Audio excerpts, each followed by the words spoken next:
Sige. Teka, kukuha lang ako ng plato sa bahay. Salamat talaga anak ha. Ang bait mo talaga.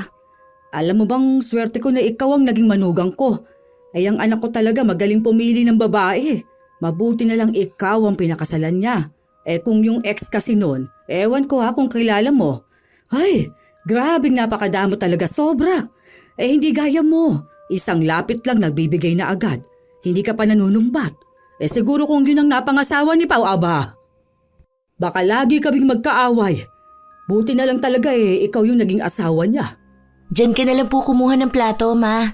Sandali lang po bibihisan ko lang si baby at pinapawisan na naman. Kunin ko na rin ba itong lumpia?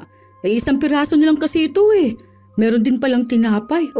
Paano kukunin ko na rin to ha? Ay, itong Coke akin na lang din. Naku, salamat talaga anak. Punta na ako sa bahay. Hanggang saan ba pwedeng magbigay sa magulang ng asawa? Paano kung naaabuso na pala ang kabaitan na pinapakita mo? Ganon ang laging tanong ni Mariel dahil parang walang katapusan ang pambuburaot ng kanyang biyenan. Pero kada tatanggi siya ay kinukonsensya siya. Paano kung sa gawaing ganito ay may maapektuhan ng ritual galing sa itim na kapangyarihan? May magbabago pa ba? O may taong hindi kayang tanggapin ang sariling kamalian? Ay, ang cute-cute talaga ng apo ko na yan. Tignan mo, nagpapakarga sa mamala niya. Ay, kumain na ba to? Ay opo ma, katatapos lang po namin kumain. Buti pa kayo. Anong ulam niyo? Tinola po ma. Bakit po, hindi pa po ba kayo kumakain? Hindi pa. Kasi wala naman kaming pambili ng ulam ngayon. Hindi pa sumasahod ang papa niyo. Nagugutom na nga ako kanina pa. Pero sabi naman niya baka mamayang gabi sahod na. Buti na lang may natira pa kaming ulam. Yun ang pinabaon ko kay Lester. Ay, bakit hindi pa kayo nanghingi dito ma? Sana po kanina niyo pa sinabi. Hindi po ako nag-alok kasi akala ko may pagkain na kayo. May natira pa po kami dyan kasi kami lang naman ni Clea ang kumain. Baka naman wala ng ulam mamaya si Pao. Mamayang gabi pa naman po siya uuwi. Iba naman na po yung lulutuin ko mamaya. Gusto niya raw ng bopis pero mamaya ko pa naman po yung lulutuin. Hindi ba nakakahiya? Ay baka naman sabihin niyo na nanghihingi na naman ako. Ano ka po ba ma? Ano naman po nakakahiya doon? Nagbibigay naman po kami. Lalo na kung may sobra naman po. Sige na po, kuha na po kayo. Okay lang ba nakuhanan ko ang papa niyo? Para magpadala sana ako ng pagkain sa kanya. Naaawa naman ako, walang pagkain doon sa trabaho niya. Okay lang po. Sa kakanin na rin okay lang ba? May juice pala kayo rito may Coke pa. Sige po ma, kuha na lang po kayo. Magkapit-bahay lang kami ng biyenan ko, Lola Telang. Ako nga po pala si Mariel. Nakatira sa Olongapo City. Matagal na po akong nakikinig sa channel nyo at salamat po dahil isa po ang kwento ko sa napili nyong ikwento ngayon. Mabait po si Mama Minda. Noong buntis ako hanggang sa nanganak ako, palagi siyang tumutulong sa akin. Nagbabantay din. Bali 4 na magkakapatid sina Pao na asawa ko. 2 sa mga kapatid niya ang wala pang asawa. Ang panganay at ang bunso. Pero bunso na lang ang nakatirang kasama ni na Mama Minda. Ang napapansin ko lang talaga, madalas nang hihingi sa amin si Mama Minda. Bilang ako, hindi naman po ako madamot, Lola Telang. Lalo na sa magulang ng asawa ko. Una po sa lahat, pera naman po ng asawa ko yung pinanggagastos dito sa bahay. May online business din po ako pero hindi naman ganun kalaki ang kinikita ko. Isang araw, habang tulog ang anak ko, nagpunta si Mama Minda sa amin. Nak, baka naman may extra ka dyan? Pera po ba, Ma? Oo sana, kasi may parating akong parcel ngayon kaso wala akong pera. Kasi naman, yung binigay sa akin ni Papa nyo na ipambayad ko ng tubig. Hindi ko naman alam na ang mahal pala ng tubig namin ngayon. Parating na kasi yung rider. Mga magkano po ba yan, Ma? Wala pa po kasing binibigay sa akin si Pao. Ito na lang po munang benta ko sa ukay. 396 kasi to, pero kung kaya sana na 500 na lang. Ay sige po ma, eto na po oh. Ay, salamat anak. Bibili rin kasi ako ng asukal, magluluto ako ng lugaw. Pagkain namin mamayang gabi. Po? Bakit naman po lugaw ang lulutuin nyo? Kasi nga wala na kaming pera. Alam mo naman, bayaran sa school ni Lester. Tipid-tipid na lang muna. Pero kung okay lang din naman akong makahingi ng grocery nyo, kahit yung delata lang. Sige po ma, kuha na lang po kayo. Hindi ko naman po alam na wala na kayong makain. Ayun na nga. Nahihiya naman din kasi akong manghingi.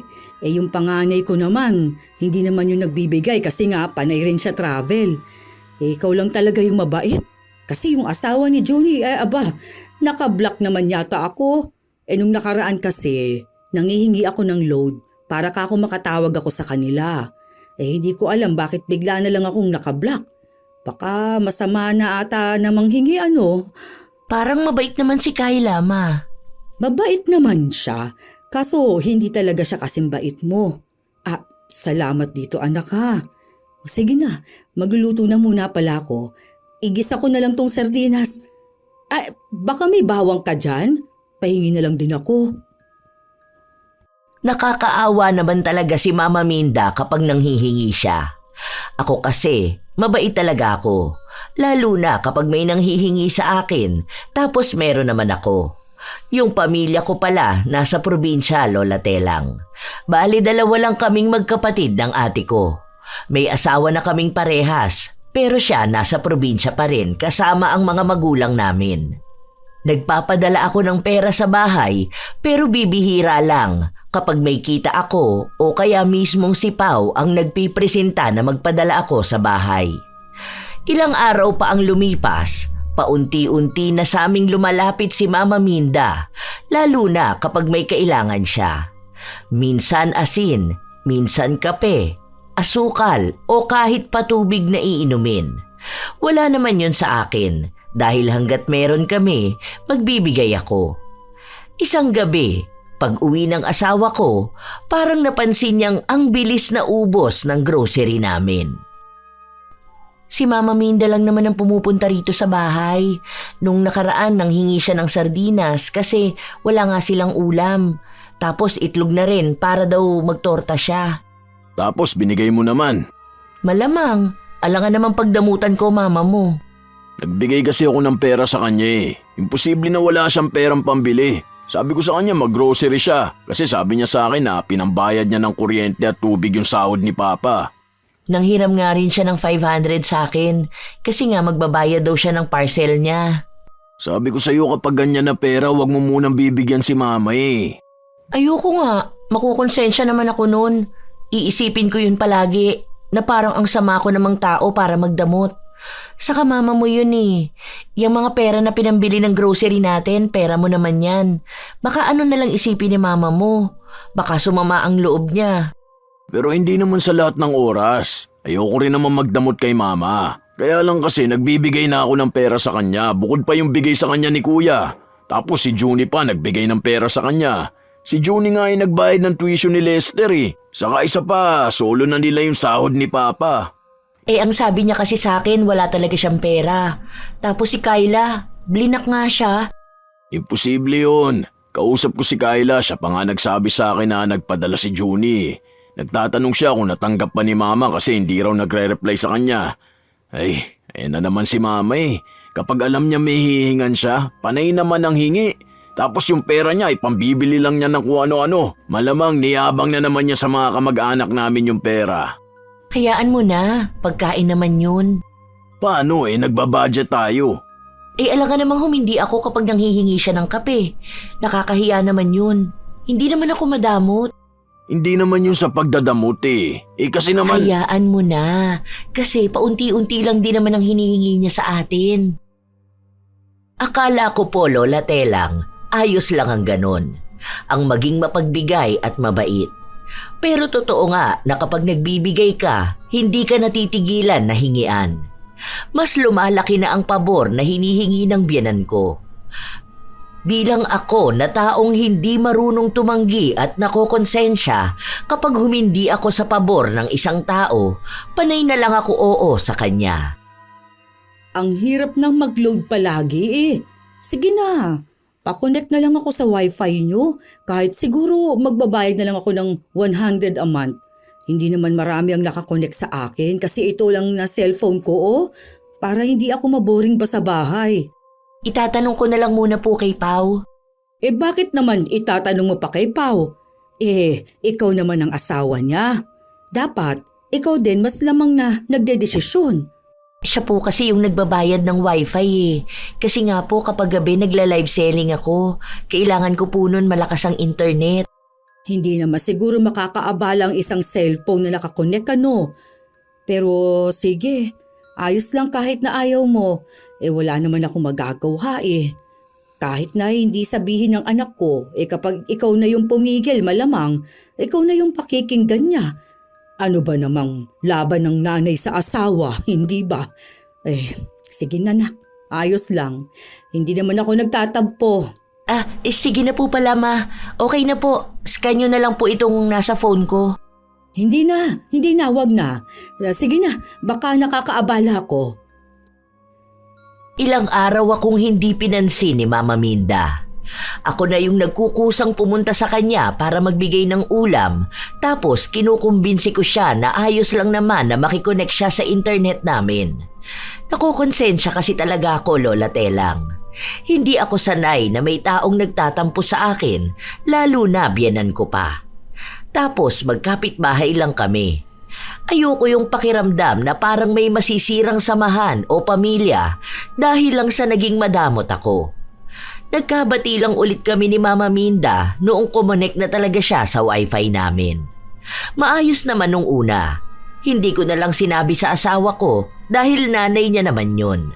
Hanggang sa isang gabi, kailangan kong mag-live dahil marami akong kailangang mabenta. Noong mga panahon na yon, ang dami na talagang nag-aabang. Love, ang bagal ng internet. Hindi ako makapag-live oh. Ayaw pa rin gumana? Oo eh. Ewan ko, ilang beses ko naman ang pinatay tong phone ko. May problema yata. Pero kahit sa laptop ako kumunik, wala talaga eh. May problema kaya ngayon? Inalis ko naman ang connection ko kasi may load naman ako ngayon. Teka, check ko lang yung internet. Pahiram muna ako ng laptop mo. Sige, ang dami pa naman nag-aabang sa akin. New arrival pa naman to. Oh, bakit ang dami naman nakakonect dito? Kaya naman palang hina ng internet mo eh. Sino naman to? May nanghack ba ng internet natin? Hindi ko alam. Hindi naman kasi ako marunong sa mga ganyan eh. Papalit ako ng password tapos ibablock ko tong mga to. Ito hirap sa mga kapitbahay natin eh. Hindi na lang sila magpakabit ng sarili nilang wifi. Pangkabuhayan natin to eh. Ay, teka love. Kasi si mama nakakonect din sa atin. Baka mablock mo siya. Oh, bakit siya nakakonect? Di ba niloloadan siya ni kuya yung pang isang buwan na? Ewan ko kasi nung nakaraan nagtatampo siya sa akin. Nahihiya naman ako na hindi siya pakonikin. Paano kasi? Yun na lang din naman ang libangan niya. Baka si mama nagpakonek sa mga to. Kilala ko na yan eh. Baka pinagkakakitaan na naman niya to. Sa atin nakakonek tapos magbabayad sa kanya monthly. Ay naku naman. May load yun kasi si kuya mismo naglo-load sa kanya. Bakit hindi mo man lang sinabi sa akin to? Hindi ko na nga pinaalam kasi parang wala lang naman to. Wala lang pero kita mo ngayon hindi gumagana yung internet mo. Naabala pa yung kabuhayan mo. Sa susunod magsabi ka muna sa akin ha. Kahit na mama ko pa siya dapat alam mo pa rin yung boundaries. Oo nanay ko siya pero kapag naman sobra na hindi pwedeng lagi sabihin na magulang siya. Nakukonsensya naman kasi ako love. Masyado ka kasing people pleaser love eh. Huwag kang makonsensya dahil hindi lahat ng hiling ng tao kailangan mo ibigay. Kaya ka nasasamantala eh. Matuto ka namang humindi. Kahit pa sabihin pang kapamilya yan, kahit nanay pa, kahit sino pa, kahit sa ating dalawang mag-asawa, dapat alam mo pa rin yung boundaries ng isa't isa. Paggalang na lang din yung sa sarili mo. Ayan okay na. Mag-live ka na. Kapag nagtanong si mama, sabihin mo naka-block na siya. Ikaw na lang magsabi. Nakakahiya eh. Sige, ako na. Nung gabi na yon, inasahan ko talaga na pupunta sa bahay si Mama. Pero hindi niya naman tinanong yung tungkol sa internet. Nakipaglaro lang siya sa apo niya. Ma, inalis ko na ang internet mo ha. Huwag ka nang kumunik dito sa amin. Tinawagan ko si kuya, tinanong ko kung hindi na ba siya naglo-load sa'yo. Sabi niya kanina lang daw nag-load sa'yo dahil expired na yung load mo. Hindi naman daw siya pumapalya kahit na isang araw lang. Bakit mo naman tinawagan ang kuya mo? Ano namang meron sa load ko? Nakita ko kasing nakakunik ka rito, inalis ko na. Pati yung ibang binigyan mo ng password. Ha? Wala ah. Ano ka ba naman? Bakit naman ako magbibigay ng password niyo? Ay nakikonnect lang nga ako kasi nung nakaraan naglolo ko nga ang Smart. Tumawag sa akin ng tita mong nasa States. Kaya ayun, nakisuyo lang ako sa asawa mo. Oh, basta yun na ma. Hindi na kayo makakakunik ulit kasi nga nakablock na kayo. Hindi na ako kumibunon, pero naaawa ako sa itsura ni Mama Minda. Sa totoo lang, maawain talaga ako, Lola Telang. Lalo na kapag nakikita ko ang dismayadong mukha ng mga tao. Lalo na kapag si Mama Minda. Iniisip ko nga kasi na nanay siya ng asawa ko. Siguro naman ay hindi siya dapat pagdamutan. Ilang araw pa ang lumipas nun. Bumalik na naman sa bahay si Mama Minda. Sakto pa noon na paalis ako dahil ipapadala ko yung mga order sa akin. Saan ka pupunta, nak? Sa JNT po, Ma. Ito po kasi yung naiwan na order sa akin eh. Pahabol ko ngayong araw. Isasama mo anak mo? Ay opo, kasi po wala naman po mapag-iiwanan sa kanya. Saka saglit lang naman po ako doon. Ako na lang mag-alaga sa kanya para hindi ka na mahirapan. Ay, hindi na po, Ma. Okay lang po. Kaya ko naman po. Hindi na. Ito naman. Nahiya ka pa. Sige na. Ako na lang magbabantay sa kanya rito. Kung saglit ka lang naman, di ba? Saka gusto kong mag-alaga ng apo ngayon. Miss na miss ko na kaya siya kahit na magkapit-bahay lang naman tayo. Sure po ba kayo dyan, Ma? Nakakahiya naman po kasi. Naku, ano ka ba naman? Kung kailangan mo ng tulong kapag walang magbabantay sa apo ko, pwede naman ako. Para ka namang iba sa akin dyan, oh. Kung nahihiya ka, di ibili mo na lang ako ng lechon manok para ulam namin mamaya, oh. Hindi, biro lang yun, anak, ha? Tinutuo ko ang sinabi ni Mama. Hindi ko alam kung biro yon o totoo, pero dahil nga nahihiya ako na iniwan ko ang anak ko sa kanya, pinalitan ko na lang ng pang-ulam nila. Isang buong lechong manok ang binili ko. Nako, ikaw talaga. Sobrang bait mo. Nagbibiro lang naman ako sa'yo, tinutuo mo naman. Salamat dito, naka. May pang-ulam na kami yan ngayon. Matutuwa si Lester niyan. Paborito niya ba naman to? Kasi bala ko sanang maglaga na lang ng talbos ng kamote. Wala kasi kaming pang-ulam ngayon. Buti na lang talaga. Wala po yun, Ma. Salamat din po sa pagbabantay niyo sa apo niyo. Pinatulog ko na yan, ha? O nga pala, kumain kami kanina. Meron pala diyang mamon. Kumain na rin ako, ha? Tapos kumuha ako kasi ang sarap pala nun. Okay lang naman yun sa'yo, ano? Pero kung hindi okay, bayaran ko na lang yung nakain ko. Tapos isauli ko yung kinuha ko. Magkano ba yun? Ay, hindi po, Ma. Sige po, okay lang po. Pagkain naman po yun eh. Oo nga pala. Baka naman may toyo kayo dyan. Tapos kalamansi at sili. Gagawa lang ako ng sausawan. Tingnan nyo na lang po, Ma. Hindi ko po kasi alam kung may sili pa po ba dyan. Tingnan nyo po sa ref. Napadalas na ang pagpunta ni Mama sa bahay para manghingi ng kung ano-ano. Minsan kaunting mantika lang hanggang sa bote-bote na. Kaya ako na lang ang nagsasabi sa asawa ko. Minsan kasi hinahanap niya yung mga pagkain o stocks namin na bigla na lang nababawasan. Isang araw, pumunta ulit siya sa bahay nang hihiram sa akin ng pera. Hindi pa po kasi ako binibigyan ni Pao ng pera, Ma. Bukas pa po kasi yung sahod niya eh. Tapos nagpadala rin po ako sa bahay namin. Ay, ganun ba? Akala ko pa naman sa'yo ako makakalapit. Kung may pera lang talaga ako, hindi ako hihiram sa'yo eh. Kasi naman, itong si Papa nyo, hindi na naman nagbigay sa akin. Ewan ko. Kapag naman kinakausap ko, ayun, laging nauuna ang galit sa akin. Aayusin ko lang sana ang requirements ko para nga doon sa ayuda. Wala pa po kasi talaga, May. Pasensya na po Ay siya, sige.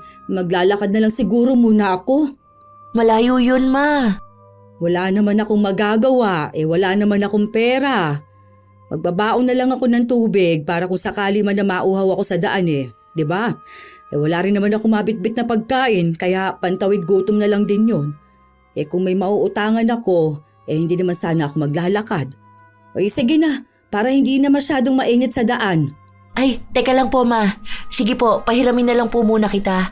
Kaso magka-cash out pa po kasi ako. Magkano ba yan? 300 po, Ma. Gawin mo na kayang 500 para may pangkain na rin ako. Last money ko na po to, May.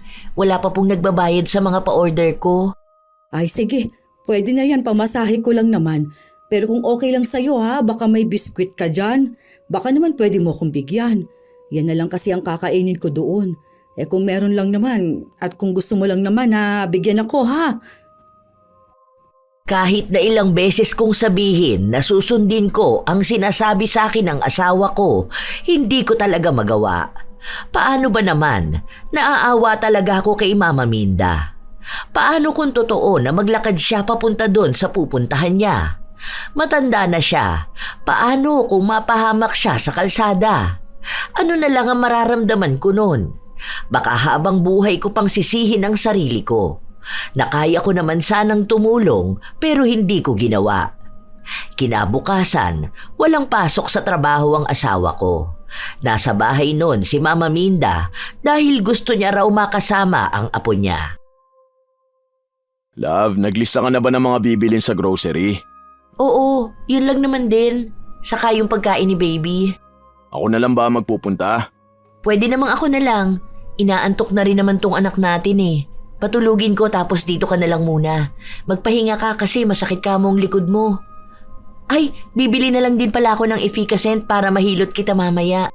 Sabay na ako sa'yo papuntang bayan. May kukunin lang ako sa munisipyo. Akala ko ay talagang makikisabay lang si Mama nun. Pero sumama siya sa akin hanggang sa grocery. Habang pumipili ako ng mga bibilhin ko, pansin kong naglalagay na rin siya ng grocery niya. Akala ko pa nga ay makikisabay lang siya ng lagayan, pero nung nagbabayad na, isinabay niya talaga sa binili ko. Pinahiwalay na lang niya ng lagayan. Salamat dito anak Ang bait mo talaga. Mabuti na lang talaga sumama ako sa'yo mag-grocery. Itong mga pinamili ko, para talaga sa bahay. Para hindi na ako hihingi ng toyo at mantika sa inyo. Tapos baon ng papa ninyo tapos kay Lester. Mga sardinas na rin para kung wala kaming ulam may mailuluto kami. Sige po, Ma. Bibili ka rin ba ng karne? Sabay mo na rin yung sa amin Bala ko kasi magluto ng sinigang Hayaan mo, bibigyan na lang kita. Magdadala na lang ako doon. Huwag ka nang magluto ng panghapunan ninyo Hati na lang tayo. Tsaka sana manok. Tapos hotdog para pambaon-baon ganon. Hindi na ako kumibo. Nandun na kami. Nahihiya na akong tumanggi. Ang daming tao doon. Paano ko naman sasabihin kay Mama na hindi siya kasama sa budget namin? Sapat lang ang perang ibinigay sa akin ni Pao kaya hindi ako pwedeng sumobra doon.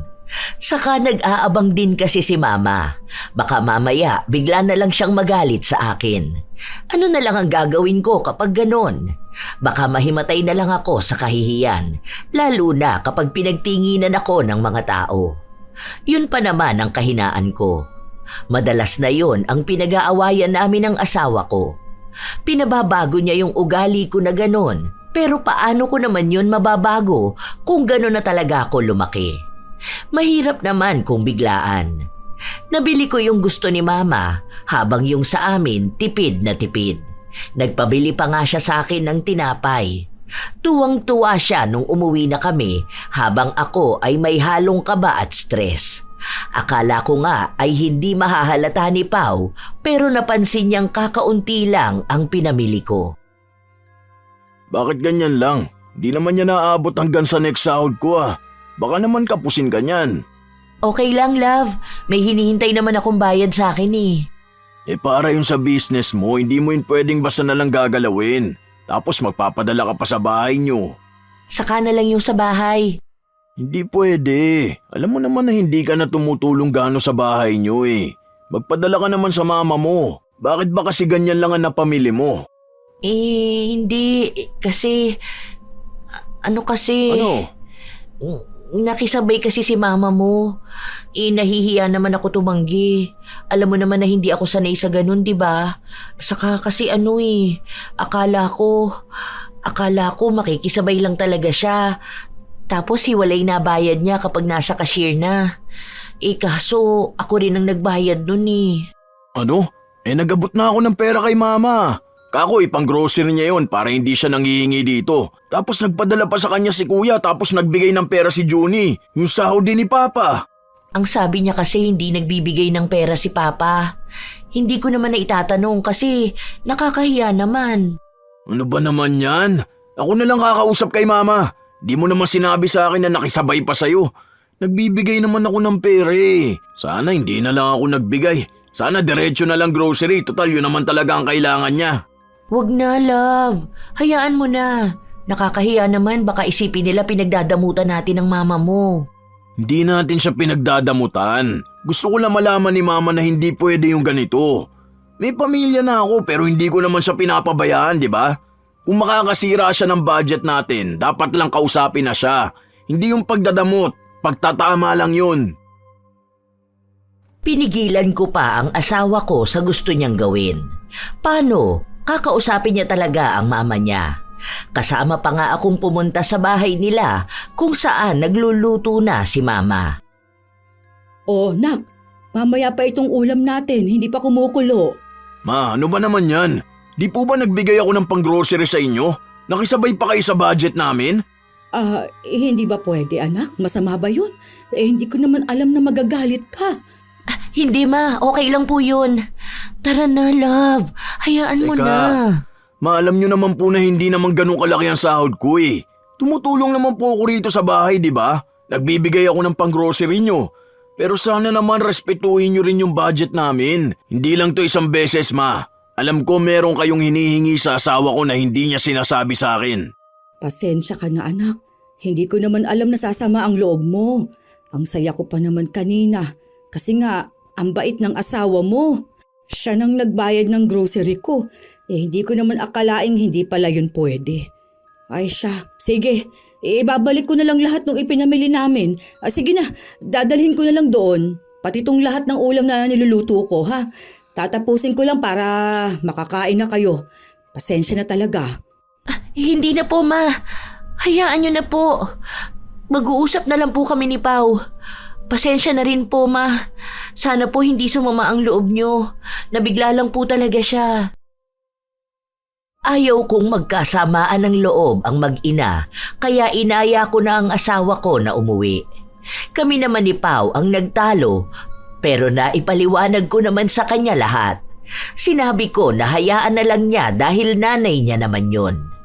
Kahit na paano naman ay napagsabihan na niya, hindi naman na siguro yun uulit.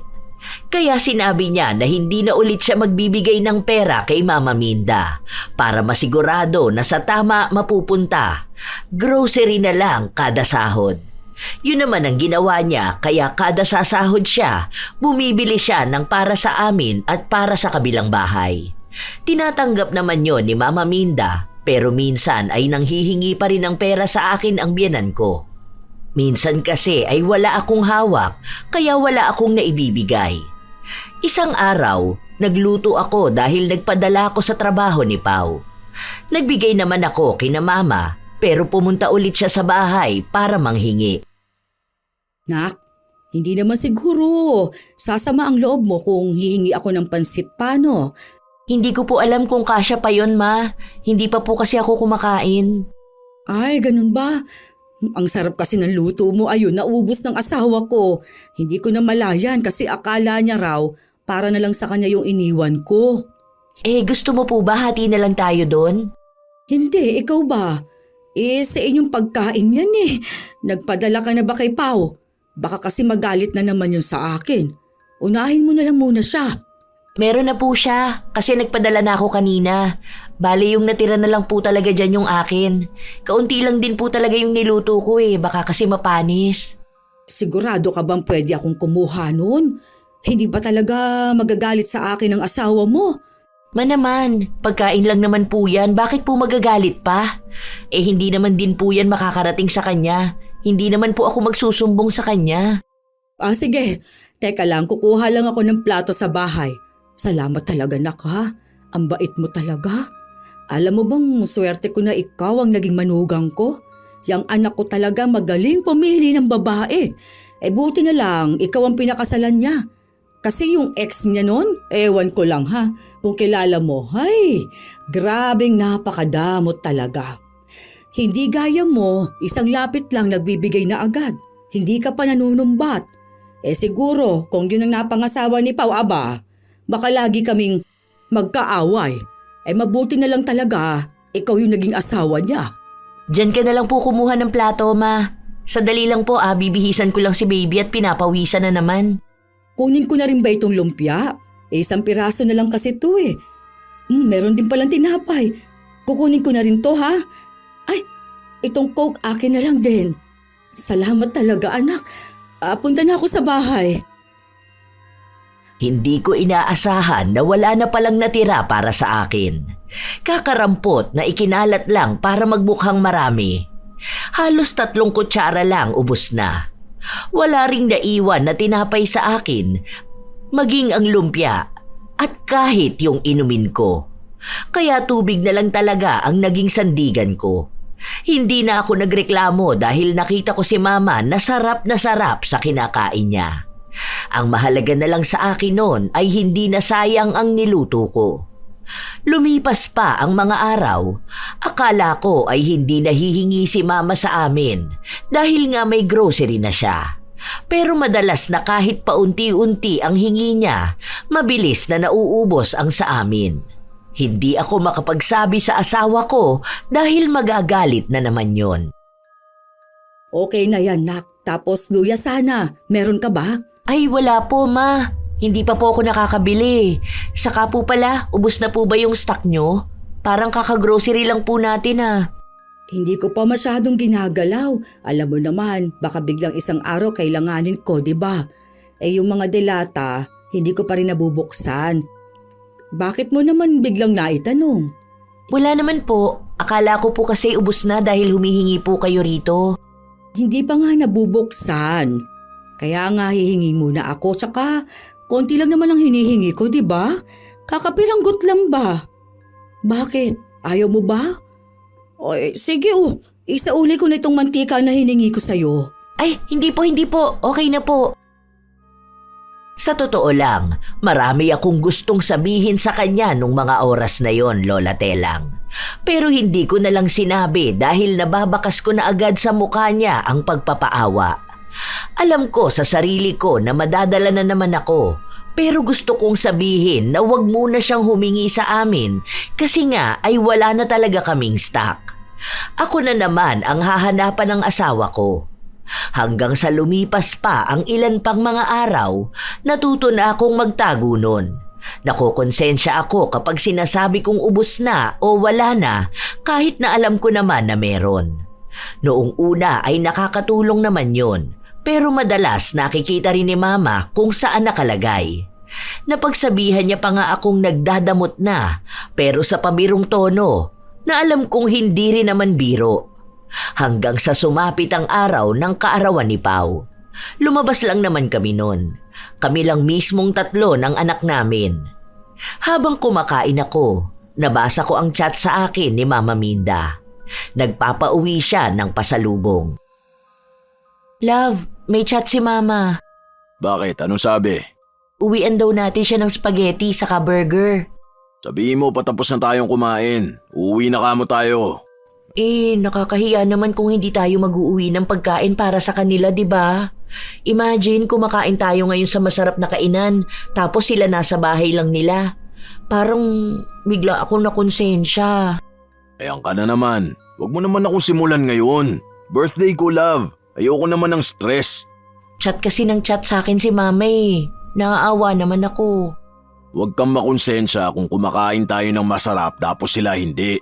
Huwag kang mag-alala dahil kumakain din sila ng masarap pero hindi tayo kasama. Lalo na si mama. Ang daming pera nun. Kung saan-saan na lang yung kumakain, akala mo ba? Hindi kasi ako sanay ng ganito. Alam mo yun? Eh di masanay ka na lang. Nagbigay na ako ng pera kay mama, okay na yun. Mas malaki pa nga bigay ko sa kanya kaysa sa gastos ko ngayon sa pagkain eh. Saka nagpa-deliver na ako ng ulam sa kanila kanina, okay na yun. Hindi na kailangan magpasalubong pa. Kahit konti lang. Hindi na nga, ang kulit naman love. Kapag sinabi ko na hayaan mo na muna, hayaan mo. Di ka naman niya naawayin eh. Pero kokonsensyahin naman niya ako. Kaya bigay ka ng bigay kahit na alam mong hindi na tama. Hindi pwede yung lagi ka mauubusan ka bibigay dahil lang sa kinukonsensya ka. Ginagamit lang yung kabaitan mo. Hindi ako masamang anak ha.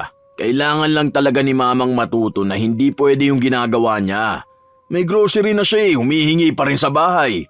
Akala mo ba hindi ko alam? Galing mismo yun sa mga chismosang kapitbahay natin. Sinubukan ko nga itago yung gamit sa bahay eh. Kaso ayun, minsan nakikita niya pa rin. Ang dapat matutunan mo, huwag maging people pleaser. Kapag natuto kang humindi, makikita mong kikilos yung tao na hindi laging aasa sa'yo. Kahit na nanay ko pa yon, bumabawi naman ako sa kanya eh. Kita mo naman yung efforts namin magkakapatid, di ba? Sobrang dami niyang pera. Thankful kami na napalaki niya kami na maayos. Pero hindi naman sana umabot sa punto na talagang nakakaabala na siya sa budget. Kausapin ko na lang siguro, no? Duda ako, hindi mo yan kaya. Kilala kita. Hindi ka na makakapagsalita kapag kaharap mo na yung tao. Sa utak mo na lang sasabihin lahat ng gusto mong sabihin. Eh kapag kasi ikaw ang init lagi ng ulo mo, tapos ang prangka mo pa magsalita, pwede naman sana yung kahit paano maging mahinahon ka naman. Ganito ang boses ko, hindi ko na ito mababago. Kung ano-ano na lang pinag-uusapan natin eh. Kumain na tayo. Birthday ko ngayon. Gusto ko masaya lang tayo palagi. Kahit na anong pilit ko sa asawa ko, hindi siya bumili ng pagkain na iuuwi niya sa bahay ni na Mama Minda. Kinabukasan nun, hiniritan ako ni Mama. Wala na nun si Pao dahil nasa trabaho na siya. Dali na, luto ka na kahit na spaghetti man lang. Meron naman kayo dyan, hindi ba? Eh kaso hindi pa po kasi ngayon iluluto yun. Malapit naman na po ang Pasko, Ma. Oo nga pala. Paano natin gagawin yan? Yung sama-sama na lang ba ang handaan natin? Uuwi naman dito sina Juni. Yun nga rin po ang napag-usapan namin ni Pao. Ang sabi ko nga dito na lang natin ilabas yung handa. Bali maglagay na lang siguro tayo ng trapal. Ano po sa tingin niyo, Ma? Basta, sa akin, kahit na ano lang. Basta masaya na ako kapag sama-sama tayo. Kayo naman na maghahanda, hindi ba? Tutulong na lang siguro ako magluto noon. Magbibigay naman po ng budget para sa Pasko si Pao eh. Ako na lang po ang magsasabi sa kanya. Noong sumapit na ang Pasko, sama-sama kami. Sa amin ang madalas na nakuhanan ng panghanda. May mga nabili na kasi kami bago ang Pasko kaya hindi na kami nakasabay doon sa mas mahal na presyo. Lahat ng gamit sa amin din. Ang nakapagtataka lang, ang kaunti na ng handa noong nasa lamesa na. Nagtanong pa nga sa akin si Pao pero sinabi ko na sa bahay ni na Mama Minda nagluto. Imposible naman kako na itatago yon. Ayoko na lang mag-isip ng kung ano-ano dahil araw yon ng Pasko. Umuwi rin yung mga kapatid ng asawa ko. Kung magtatalo pa silang mag-ina doon, ano pang silbi na sama-sama kami? Hanggang sa natapos na ang Pasko, natipid namin noon ang handa. Nagtataka pa rin talaga ako bakit ganun lang yung handa natin. Ang konti nung salad. Di ba marami yung pinagawa ko? Ilang fruit cocktail yun ah. Malalaking lata pa. Parang isa lang yung ginamit. Baka naman hindi lahat binuksan ni Mama. Ano naman ang gagawin ni Mama doon kung sakali man? Aba malay ko, baka mamaya binenta niya na mas mahal. Alam mo naman yun, madiskarte. Sa sobrang diskarte noon parang lahat na tayo nautakan niya. Hindi na lang ako nagsalita dahil baka magkasamaan pa kami ng loob. Ewan ko ba? Baka nag-overthink ka lang. May New Year pa. Yun na nga, may New Year pa. Sana naman magbago na si Mama, no? Hindi yung taon-taon na lang ganyan. Parang lumalabas niyan, kinukupitan niya tayo. Imposible namang hindi nagbigay ng pera panghanda si na kuya. Hindi na naman niya binili. Ano bang ginagawa ni Mama sa pera? Di ko nga rin alam. Baka pinambabalato niya dun sa mga kamag-anak niya. Mayabang kasi yan si mama eh. Minsan nagbibigay yan ng pera dun sa mga pinsan niya. Parang pinapakita niya na nakakaangat na siya sa buhay. Minsan umaali siya, di ba? Yun na yun. Siya ang gumagastos kapag gumagala sila magkakamag-anak. Ang hindi nila alam, grabe pagkaburaot ni mama. Ay, na-stress na naman ako. Hayaan mo na muna. Palampasin mo na. Lagi na lang yon ang sinasabi ko, kahit ang totoo, hindi naman talaga dapat pinapalampas yung ganong bagay. Alam ko naman yon sa sarili ko. Hindi ko lang talaga alam kung paano ko paninindigan ang alam ko. Hanggang sa natapos ang bagong taon, walang nagbago sa ugali ni Mama Minda. Unang araw pa lang ng taon noon, nang hihiram na naman siya sa akin ng pera. Nak, baka may extra pa kayo dyan. Hindi po ako naglalabas ng pera kapag ganitong araw, Ma. Hindi raw po kasi magandang simula ng taon kapag ganun eh. Mas matanda ako sa'yo pero ikaw pang mas naniniwala dyan sa pamahiin na yan. Sabi po kasi, kung anong gagawin mo ngayong unang linggo ng taon, yun na ang gagawin mo buong taon. Kung maglalabas po ako ng pera para sa utang, parang ang mangyayari po niyan, buong taon na puro labas lang ang pera. Kayo rin po, utang po mangyayari sa buong taon nyo. Ang pangit na simula naman po nun, di ba Ma? Hay, ewan ko na lang ba. Wala naman ako magagawa eh. Paniniwala mo naman yung ganyan kaya sige, ayos lang. Hayaan mo na lang ako. Kung kailan namang kailangan ko ng tulong mo, saka ka naman hindi tutulong sa akin. Eh paano yan? Buong taon sasama ang loob ko sa'yo. Ilang beses pa akong kinonsensya ni Mama. Panay pa nga siya parinig sa akin, pero yun ang unang pagkakataon na hindi ako nagpatalo sa mga salita niya. Pinanindigan ko talaga na hindi ako maglalabas ng pera ng buong linggo na yon. Kaya talagang masama ang loob ni Mama Minda. Hindi niya pa nga ako kinakausap dahil naging madamot na rin daw ako sa kanya, na parang biglang naging masama ang ugali ko. Madalas pa nga na nagpapaawa siya sa akin pero kinokontrol ko lang talaga ang sarili ko. Pangako ko rin sa asawa ko na sa taong ito ay matututo na akong humindi kapag alam kong naaabuso na ako. Kahit na nakokonsensya ako o naaawa, sana nga lang ay mapanindigan ko to. Isang buwan ang lumipas na kaya ko naman siya. Pero madalas para akong nahahatak pabalik sa dati kong nakasanayan. Na maging mabuting tao palagi, lalo na kung may taong nangangailangan ng tulong. Hanggang sa isang araw, nakaramdam ako ng hilo. Akala ko ay dahil kulang ako sa tulog, pero kada tatayo ako ay umiikot ang mundo ko. Ano nang nararamdaman mo, love? Okay ka na ba? Hindi pa rin, love. Ano pa rin eh. Alam mo yung kapag tatayo ako tapos parang wala akong makikita sa paligid ko kundi puro puti lang. Tapos parang may mga umuulan na black-black. Kanina nga sinubukan kong tumayo eh kasi kukuha sana ako ng pagkain. Kaso ayun, akala ko mahihimatay talaga ako. Para ako nakalutang sa ulap. Kakulang ka sa dugo, no? Sige, bukas hindi ako papasok, pupunta tayo sa ospital. Kailan pa ba yan? Kapag ganyan na nakahiga ka lang o kaya nakaupo ka, okay naman ba? Iniisip ko rin baka sa radiation niya ng gadget eh. Kasi madalas ka nakatutok sa phone tapos sa laptop mo. Lalo na kapag nag-live selling ka. Hindi ah. Imposible naman yun. Kasi no naman ganito na ginagawa ko, di ba? Hindi naman ako nahihilo ng ganun kalala. Ngayon nakahiga ako. Ayos naman ako. Kapag tumatayo lang talaga ako. Baka nga kulang ka sa dugo. O kaya may problema na sa mata mo. Sabi mo pa naman sa akin noong nakaraan parang ang labo na ng mata mo. O sige, magpahinga ka na muna. Kung may kailangan kang kunin tapos tatayo ka, sabihan mo na lang ako ha. Gisingin mo na lang ako. Akala ko nung una ay simpleng hilo lang talaga yon. Nagpunta kami sa ospital. Nagbigay ng vitamin sa akin para daw sa dugo. Umiinom naman ako noon pero hindi naman tumatalab sa akin. Mas lalo akong nahirapan noon dahil hindi ko maalagaan ang anak namin. Mabuti na lang tumutulong na nun sa akin si Mama Minda, pero may kapalit. Hindi ako nakakatayo kaya hindi ako nakakapagluto. Ang nangyayari, si Mama Minda ang tao sa kusina. Hindi ko alam kung ano yung minsan niyang kinukuha para daw sa bahay nila. Para daw baon o kaya ay kakainin at merienda. Sobrang problemado talaga ako noon, Lola Telang.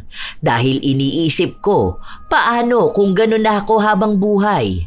Paano na ang pamilya ko? Hindi naman pwedeng lagi na lang akong nakahiga.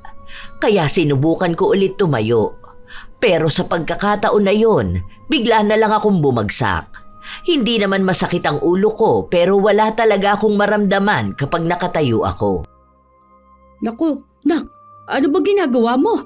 Hindi bang sabi ko huwag ka na kasing magkikikilos? Ako na lang ang bahala dito sa inyo. Hindi naman po kasi pwede na ganito lang ako palagi. Ayoko maging pabigat. Kaya ko naman sana eh. Hindi mo kaya, kaya ako nang bahala.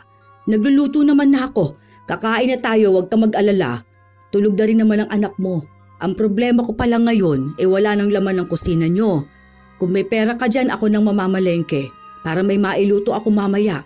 Wala na rin kasing bigas. Po? Kabibili lang po namin ng bigas nung nakaraan Kalahating kaban po yun, Ma. Hindi ko alam. Basta wala na nanghingi ako kahapon kaso pansin ko, naubos na pala. Paano yan? Baka bukas sa umaga wala na kayong maisaing yan. Wala na nga rin laman yung ref Pati pagkain ng apo ko ubos na. Ilan po ba yung kinuha nyo, Ma? Kaunti lang naman yun. Paunti-unti po? Hanggang sa dumami po, Ma? Parang hindi ko gusto yung ibig mong sabihin dyan Nagtatanong lang naman po ako, Ma. Kasi marami pa po yun Kung sa amin lang po, aabot po yun hanggang sa susunod na sahod ni Pao. Kaso kakasahod lang po, wala pang 1 linggo.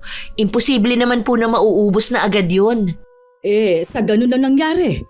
Kumukuha ako pero kaunti lang naman. Pero parang ano lang yun pakonsuelo na lang kasi ako nga ang nag-aalaga sa anak nyo. Tapos malamang kapag gusto ko rin kumain ng merienda, kakain ako. Masama ba yun, nak? Hindi naman po. Hindi ako makaapila dahil para akong baldado. Malakas naman ang katawan ko pero bakit ako nahihilo kapag tumatayo ako? Hirap na ako. Kahit sa pag-upo ay hindi ako masyadong pwede. Nung mga panahon na yon, Lola Telang, nawalan po talaga ako ng gana sa lahat. Kung wala lang akong anak, baka sumuko na ako. Hindi ko maintindihan ang sarili ko. Ilang bitamina na ang binili ng asawa ko. May mahal, may galing pang ibang bansa, pero walang nangyayari. Hindi ako bumabalik sa normal. Sinusubukan ko naman tumayo, pero ganun pa rin talaga. Kaya ang nangyayari, si Mama na ang madalas na nasa bahay. Kaya naging malaki rin ang budget namin. Nagbabayad kasi si Pao kay Mama bilang naaabala siya sa pag-aalaga sa anak namin. Tapos sa paggabay din sa akin. Kasabay noon ay nauubos din lahat sa kusina. Hindi lang yun, pati na rin ang laptop na gamit ko sa negosyo ko, pinanonooran ni Mama. Minsan ay dinadala niya sa bahay nila, tapos ay hindi na niya binabalik. Hanggang sa parang siya na ang may-ari noon. Lahat sa bahay namin, kapag natipuhan niya, kinukuha niya. Si Pao na lang ang bumabawi kapag napapansin niyang wala. Isang gabi, nagising ang asawa ko dahil sa iyak ko. Bakit? May masakit ba sa'yo? Okay ka lang ba? Gusto mo ba daling kita sa ospital? Naiinis ako sa sarili ko, love. Ha? Bakit? Anong bakit? Wala akong pakinabang Para akong walang kwenta. Hindi ko alam kung hanggang kailan ako ganito. Love, hindi naman ako baldado Bakit hindi naman ako makakilos para sa sarili ko at para sa pamilya natin? Hayaan mo, gagaling ka rin huwag ka mag-alala. Gumagawa naman na ako ng paraan Naghahanap ako ng makakatulong sa atin, baka umayos ka. Kahit mahal pa yan, kahit na magkano pa ang bayaran ko basta gumaling ka na. Ang laki na naman ng gastos mo niyan. Bayad mo pa lang kay Mama. Tapos yung dito pa sa bahay na gastusin. Hindi man lang kita matulungan. Huwag mo nang isipin yun, okay lang. Huwag kang magpaka-stress. Baka yan pa maging kalaban natin eh. Magiging maayos ka rin ha. Ang asawa ko talaga ang nagpapalakas ng loob sa akin kapag pasuko na ako. Hindi ko naman din kasi maiwasan na isipin itong problema na ganito. Kahit na hindi ko naririnig na nagrereklamo ang asawa ko, pakiramdam ko talaga ay pagod na siya. Kung ano-ano na lang din ang pumapasok sa utak ko. Isang hapon, habang tulog ako, bigla akong nagising dahil sa bulungan. Hindi naman siya ganong kalakas pero matalas ang pandinig ko. Akala ko nga noon ay nananaginip ako pero parang may kausap sa cellphone si Mama Minda. Oo nga. Alam mo ba ang galing? Ang bilis din umepekto sa kanya. Maayos naman siya pero hindi talaga siya makatayo dahil nahihilo raw siya. Gaano ba tatagal tong kulam na ito sa kanya? Hanggat hindi nagagamot, ganun? Sige, ayos lang.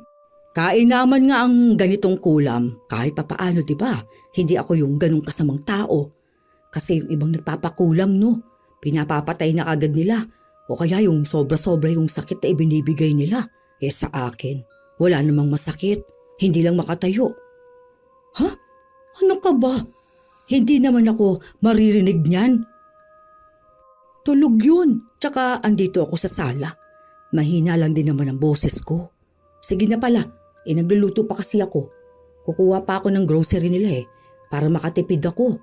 Hindi ko gagastusin yung bigay sa aking pera pambili ng pagkain sa bahay. Hindi ako makapaniwala sa narinig ko. Tama ako ng dinig. Hindi yun imbento lang ng utak ko. Nagpanggap akong tulog noon dahil pumasok ng kwarto si Mama. Sinigurado niya yata na hindi ko narinig ang mga sinabi niya sa kung sino mang kausap niya. Nasaktan ako, Lola Telang, pero hindi ako naiyak. Iba ang nararamdaman ko. May halong galit. Kasi iniisip ko kung naging masama ba akong tao. Mabait naman ako. Tumanggi lang naman ako sa kanya tapos ganito na. Yung grocery at mga pagkain na nakukuha niya sa bahay, kaya ba nung tumbasan yung buhay ko? Yung nawalang kumpiyansa ko sa sarili at yung problema na dinala sa pamilya namin? Nagbibigay naman ang asawa ko. Hindi ko naman pinagdadamot kung anong meron kami. Bakit parang kulang yon? Hanggang sa isang araw, walang trabaho si Pau. Siya ang nasa bahay. Hindi nagpunta si Mama dahil sabi niya ay magkikita-kita sila ng mga kamag-anak niya. May sinabi siyang resort na pupuntahan nila sa SBMA pero hindi ko matandaan. Malamang ay mahal yon at baka siya na naman ang sumagot dahil ang dami niyang pera. Ay, wala na agad tayong stocks? Yung mga pagkain ni baby wala na rito. Pati ba naman gatas niya? Bakit naman ganito? Pati gasol natin paubos na. Dito ba nagluluto buong barangay? Dito ba sila nag-grocery? Si Mama naman hindi naman inaayos dito. Kaya mas gusto ko pa mag-hire ng ibang tao Kaya lang hinaharang niya naman. Wala akong maluluto, love. Puro tubig lang laman ng ref. Order na lang ako. Anong gusto mo? Love, naniniwala ka ba sa kulam? Ha? Anong pinagsasasabi mo? Parang ang layo naman ng tanong ko. Hindi ba? Na ano lang ako kung naniniwala ka sa kulam.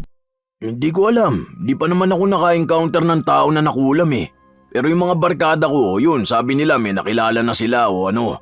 Mga galing kasing probinsya yung mga yun Parang dito wala naman. Ewan ko lang depende siguro. Bakit mo naman naitanong? What if lang naman na nakulam ako? Ha?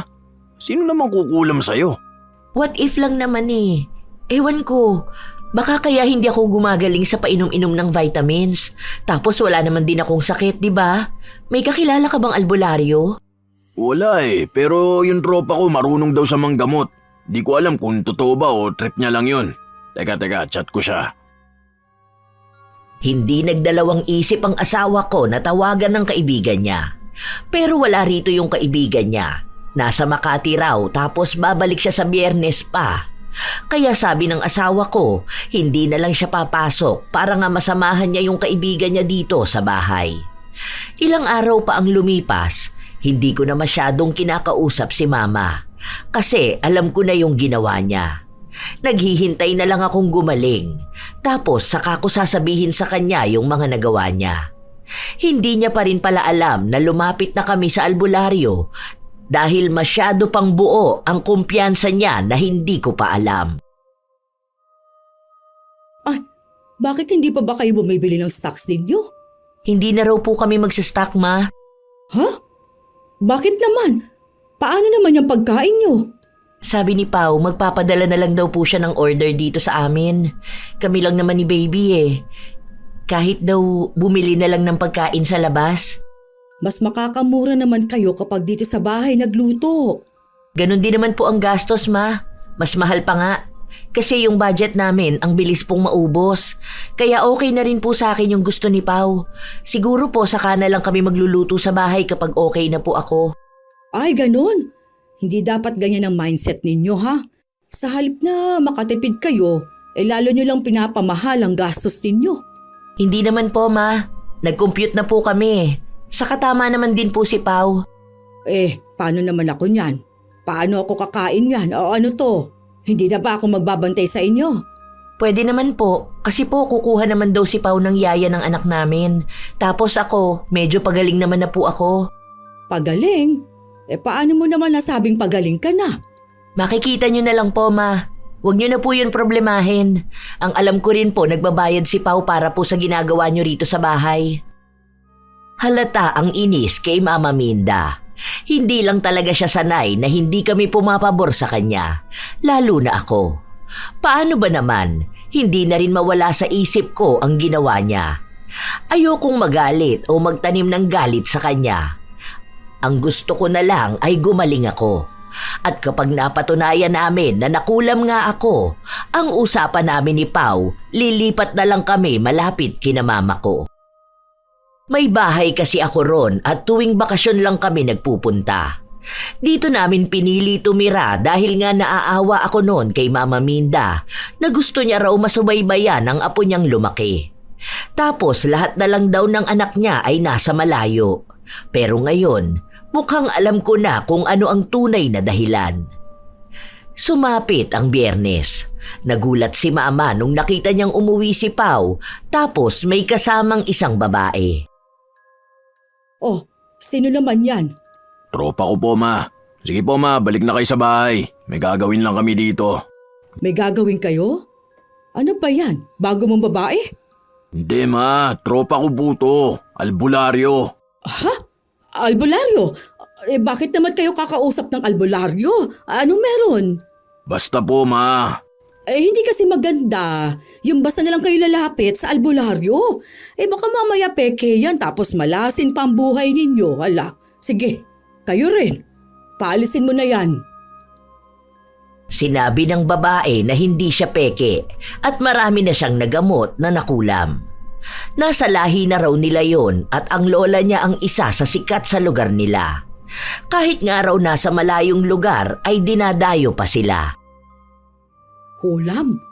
Anong kulam? Naku, huwag kayo magpapaniwala sa ganyan, nak. Kailan ka pa naniwala sa mga ganyan? Wala naman pong masama kung susubukan namin. Wala naman mawawala kung magpapagamot ang asawa ko sa albularyo eh. Sa ito lang din po yung naiisip namin paraan. Bakit niyo ba ako pinipigilan? Ay, naano ko lang kasi. Alam mo na. Hayaan niyo po kami. Desisyon namin itong mag-asawa. Depende na lang po kung may kinakatakot kayong mangyari, Ma. Ha? Wala naman. Naano lang ako kasi hindi maganda ang vibes ng babae na to eh. Baka sa halip na mapabuti ka, lalo ka pang mapasama. Hindi po yan. Naniniwala naman po akong gagaling ako sa tulong niya. Pag-iisipan ko pa po kung ipapabalik ko sa nagpakulam sa akin yung nararamdaman ko ngayon. Kasi po, siguro naman deserve niyang balikan ng kulam dahil sa kasamaan ng ugali niya. Huwag ganun, anak. Masama yung ganyan. Bakit ba natataranta kayo, Ma? May kinalaman po ba kayo sa nangyayari sa asawa ko? Parang kayo pa yung takot na takot eh. Wala. Ano namang kinalaman ko dyan? Wala naman akong alam sa black magic na ganyan ano. Wala nga akong kilala na mangkukulam. Meron po, Ma. Narinig ko kayo na nakikipag-usap sa mangkukulam. Sinabi niyo pa nga po na mabuti na lang mabait ka kaya ito lang ang ginawa mo sa akin. Mabait pa po ba to? Sinamantala niyo na nga po lahat sa amin. Tapos ngayon ayaw niyo pa rin po akong gumaling? Para ano po? Para malaya kayong makakilos na kumuha ng kahit na ano sa bahay namin? Hindi ko alam kung anong sinasabi mo. Basta huwag na lang kayo lumapit dyan sa albularyo na yan. Mukha namang hindi yan totoo. Hihingan lang kayo ng pera niyan eh. Huwag kayong magpapaniwala sa mga scammer. Hindi kami nakinig kay Mama. Sa halip ay mismong si Pauna ang nagpalabas sa kanya. Panay pa nga siya katok sa bahay. Binubulabog niya talaga kami para lang hindi matuloy ang paggamot sa akin. Baso ang ginamit ng albularyo. Walang tubig pero may mga orasyon siyang ibinulong doon. Matapos yun, nagliwanag ang lahat ng paningin ko. Wala na akong maalala sa mga sumunod na nangyari pero nagising na lang ako na wala na yung albularyo. Ang sabi ng asawa ko, mga 4 na oras na raw akong tulog matapos kong magsisigaw sa sakit. Sumigaw talaga ako? Wala akong maalala eh. Ang alam ko lang maliwanag tapos ito na, nagising na ako. Normal lang daw yun, sabi ng kaibigan ko. Bali ang nasaktan daw noon ay yung mangkukulam. Nakakakilabot kanina. Kukunan ko na sana ng video eh. Kaso hindi ko na ginawa. Natakot na ako eh. Nagtaasan talaga ang balahibo ko. Kasi parang naglalaban sila tapos sa katawan mo pumasok yung sa mangkukulam. Pero mabuti na lang magaling yung kaibigan ko na yun. Natalo niya yung mangkukulam. Ano na raw ang mangyayari sa akin? Maayos ka na raw. Pwede mo na nga subukan tumayo eh. Kinakabahan naman ako. Hindi yan, magtiwala ka lang. Hawa ka sa akin. Aalalayan kitang tumayo. Kinakabahan pa akong tumayo noong una pero nung tumayo na ako, hindi na ako nahihilo. Medyo nanibago ako dahil halos 2 buwan akong nakahiga lang. Tuwang-tuwa kami ng asawa ko. Naluluha pa nga ako eh. Ang buong akala ko kasi ay wala na akong pag-asa. Mabuti na lang at nalaman ko kaagad bago pa tumagal, kaya naagapan din. At pasalamat ako na pinaniwalaan din ako ng asawa ko at siya mismo ang gumawa ng paraan para gumaling ako. Hindi na ako nahihilo. Nakakakilos na ako ng maayos. Ay, salamat sa Diyos. Ay, maaasikaso ko na rin ang pamilya natin. Ibig sabihin nakulam ka talaga, no? Si mama ba talaga? Pero grabe naman kung ganun. Hindi ko alam na may kakilala siyang mangkukulam. O kaya baka nakilala niya lang tapos inalok siya. Yun ang narinig ko mula sa kanya. Ewan ko kung bakit niya yun ginawa sa akin. Baka dahil sa hindi ako nagbibigay sa kanya. Kasi bago yun nahilo ko, tumanggi ako dun sa gusto niya eh. Sobrang sama ng loob niya sa akin tapos biglang yun na. Kausap niya sa call, ibig sabihin kilala niya. Ay, si mama talaga. Tuloy na natin yung plano natin. Lilipat na lang tayo ng bahay. Pero hindi pwede rin sa probinsya nyo. Doon na lang malapit sa work ko. May nahanap na akong bahay sa likod ng SM. Pero pinapasikaso ko pa kasi may nakatira pa ron. Hanggang sa katapusan na lang naman tapos aalis na. Paano si mama mo? Paano mo siya kakausapin? Kinausap ko na siya, hindi naman siya umaamin. Hindi naman yun naamin sa mali niya eh. Kilala ko na siya. Saka uunahin nun magpaawa kaya hindi ka na rin magagalit. Ganun magmanipula si mama. Nadadaan niya lahat sa pagpapaawa niya. Baka sa mukha ng asawa ko na dismayado siya sa nangyari. Nanay niya yun. Sino ba namang hindi malulungkot na nagawa ng magulang mong saktan ang asawa mo? Kahit naman ako, bilang maawain ako, parang hindi ko makitang makikisama pa ang asawa ko sa nanay kong gumawa na ng masama sa kanya. Simula noon ay natakot na akong maglalapit kay Mama Minda. Kahit anak ko ay hindi ko na pinapalapit sa kanya. Iniisip ko na baka yung apo naman niya ang gawan niya ng masama.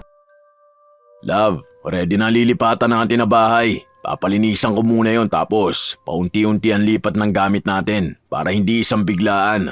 Sige, yung iba naman na ibalot ko na. Nakalabas na lang yung mga kailangan natin ngayon. Pinipilit nga ako ni mama na wag na raw lumipat kasi wala naman daw titira sa bahay na to.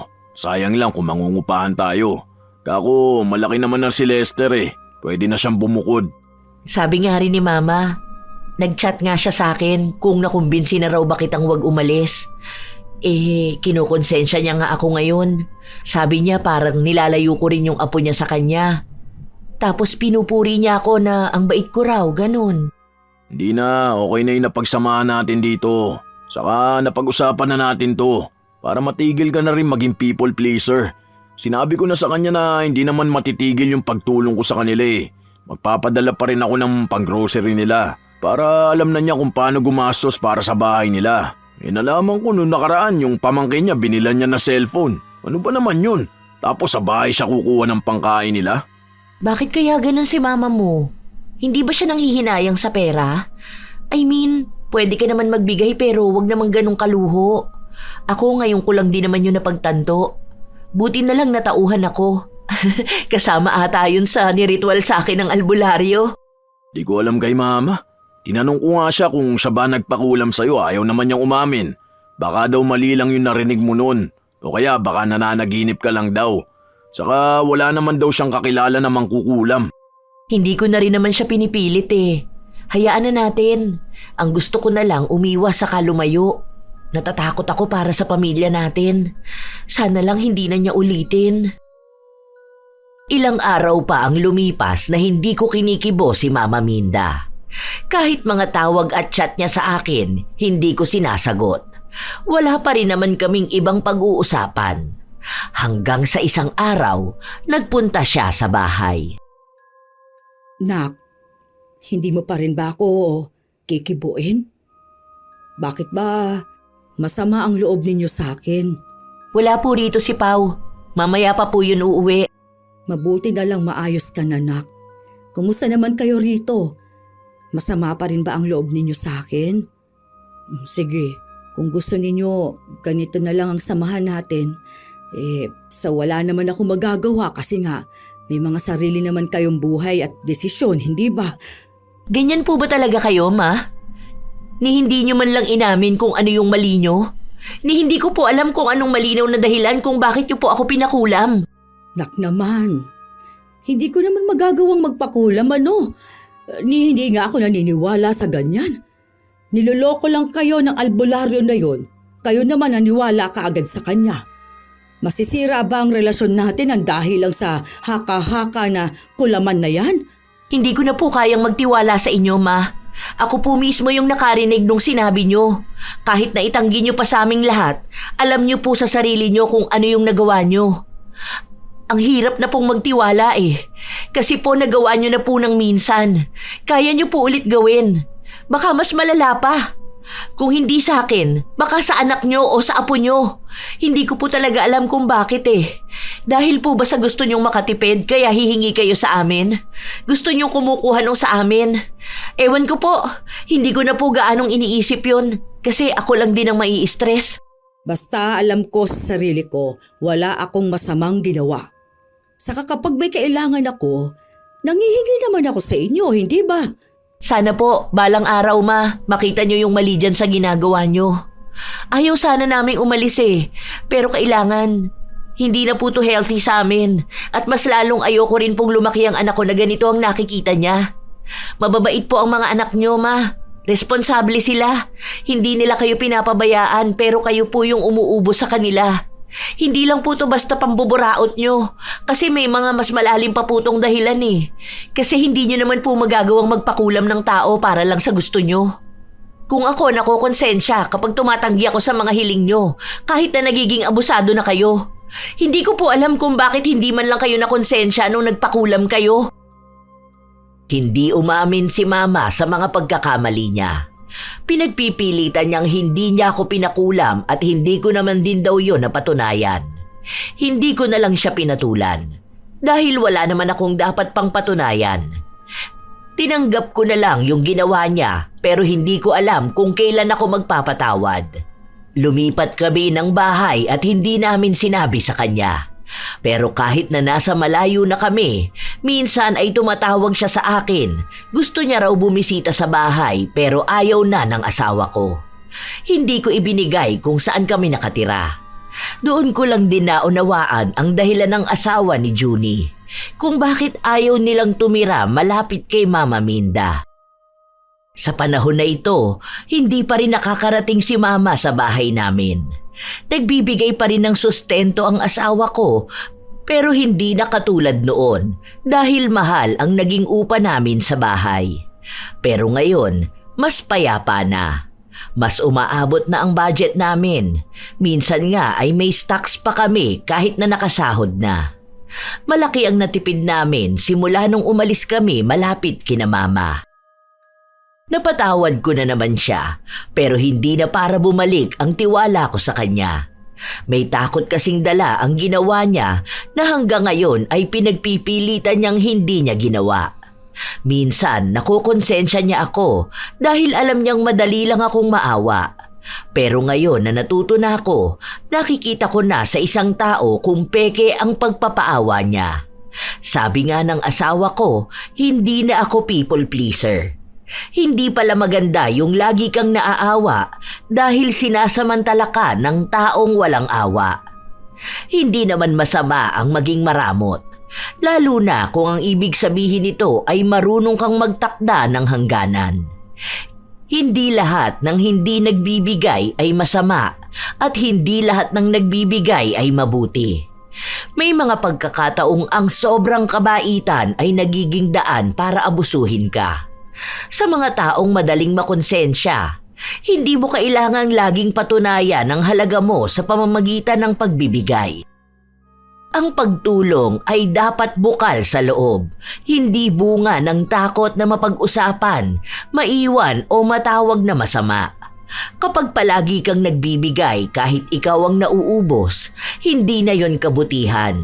Yon ay pagpapabaya sa sarili. Matutong humindi. At para naman sa mga taong buraot at abusado, mahalagang tandaan na ang tulong ay hindi obligasyon. Hindi lahat ng tumutulong ay may sobra. Minsan, sila pa yung walang-wala, pero nagbibigay pa rin dahil sa awa. Huwag ugaliing umasa sa ibang tao. Matutong tumayo sa sariling mga paa. Ang respeto ay hindi nasusukat sa kung gaano karami ang iyong nakuha, kundi sa kung paano mo iginalang ang hangganan ng iba. Hindi lahat ng tumanggi ay madamot at hindi lahat ng pumapayag ay masaya. Mahirap talaga ang usapin tungkol sa paghingi at pagbibigay, lalo na kung may kinalaman ito sa pamilya. Naway matutunan natin na maglagay ng hangganan para hindi naaabuso nino man. Kayo ba mga apo? Minsan na rin ba kayong people pleaser? Naabuso ng mga buraot ninyong kakilala? Kung gayon, alam kong may opinyon din kayong maibabahagi na gusto naming mabasa. At naway may magandang aral kayong natutunan sa ating bagong kwento. Shout out sa ilan sa mga masusugid na tagapakinig ng mga istorya ni Lola Tela. Razon Yao, Je1, Jenny Velasco, Kimberly Pahadan, May Talurong from Batasan Hills, Quezon City, Rose Cadena, Jenny May Andicoy from Zamboanga City, Emily Sauro, Marie Chris Batalier, Cresilda Sotil, Marilu Ariem, Elise Padilla, Mikmik Vlog TV, Michi Ito, Jeneline Abrazaldo, Ian Precioso. Maraming salamat sa pakikinig nyo, Sheng Kabitahe, Tranquilino Dakuma, Lorilyn Masaoy, Kenji Gomez, Juanita Dayanan, Remeliza Batalier, Liberty Gulia, Wanda Villarino, Nida Kiambao, Nessie Villarreal, Leia Tan, Nikki Pepito, Wendy Basit, Laika Kenza, Marilyn Aroba, May Garzon, Rhea Lynn Kaay, Nel Rose Aboga, Vanessa Villasencio, Jimwell Tabana, Arlene Surban, Marjoy Salvador, Mary J. at sa asawa niyang si Neil Calbo, Mikmik Vlog TV, Elisa Linga, Jasmine Joy Cabasi, Erwin Bornilio, Jenny Velasco, at kay Cristel Shin, ang pinakamagandang dalaga mula sa Subic, Zambales.